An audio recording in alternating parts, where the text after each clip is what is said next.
forgotten loved ones were, not I live, yet not I, but Christ lives within me.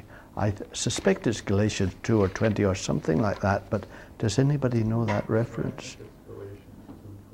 Thank you, I thought that. Galatians 2:20.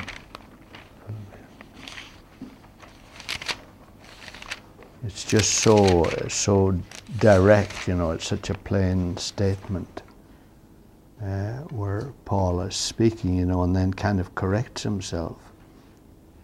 And he says in verse 20, Galatians 2:20, I have been crucified with Christ.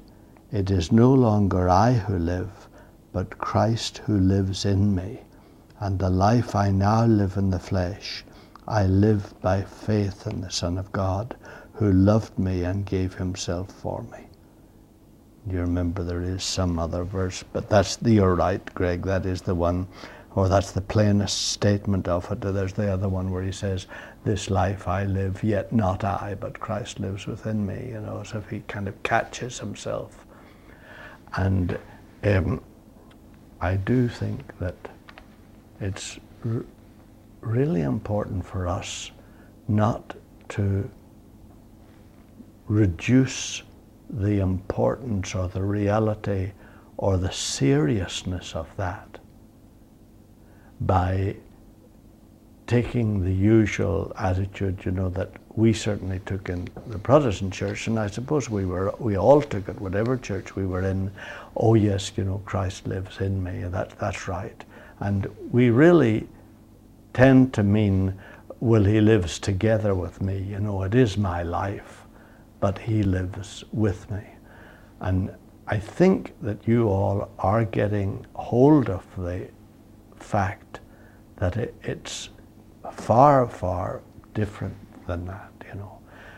That it is Trish Overby being buried, done away with. Your mum and dad don't think that. Everybody else doesn't think that.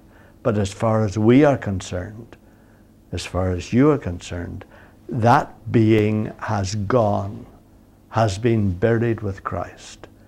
And they call me Trish Overby, or they call me Ernest O'Neill, but they may as well call me Jesus Christ. I know it's dangerous to say it. But in order to bring home to you, you know, how really God intended each of us to be containers of his Son, you almost have to put it in those terms.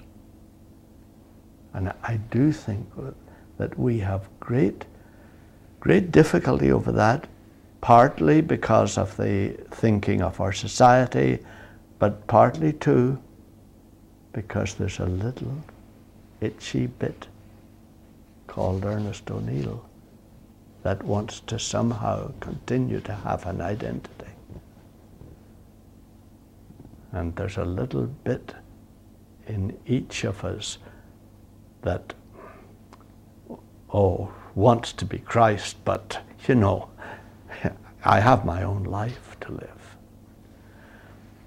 So I think there's something there, you know, that is worth our while spending time with God on, you know.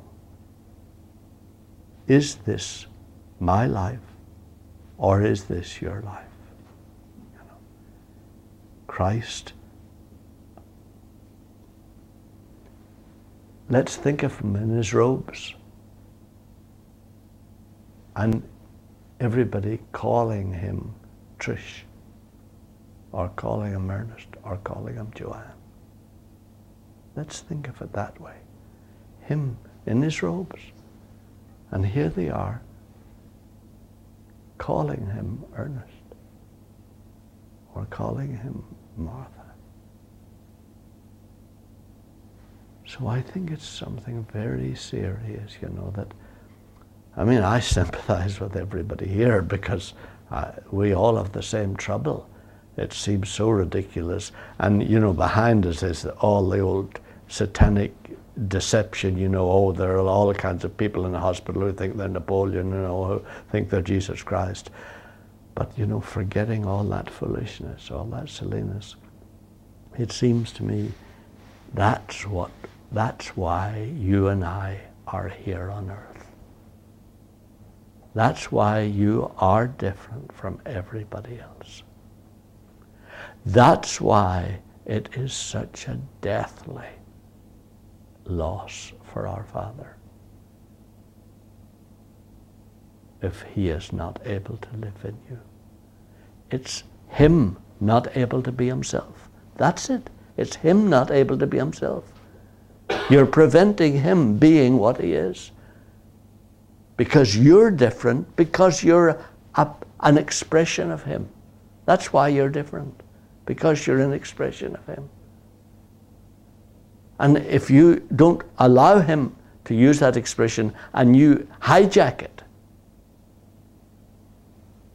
well, it is obviously crucifying him again, but it's putting ourselves in an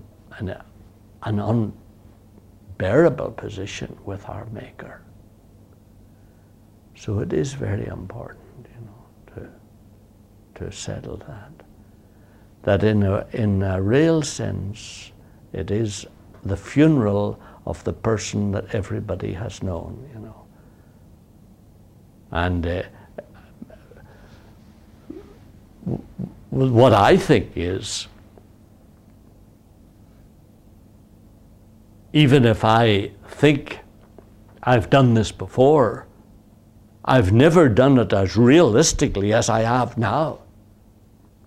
I mean, this is up to date. This is bringing our accounts up to date. This is saying, today, Lord, that's the end of me showing off my little life and having my way. Here is this body. You take it. And then we will eat of his flesh and drink of his blood. Let us pray.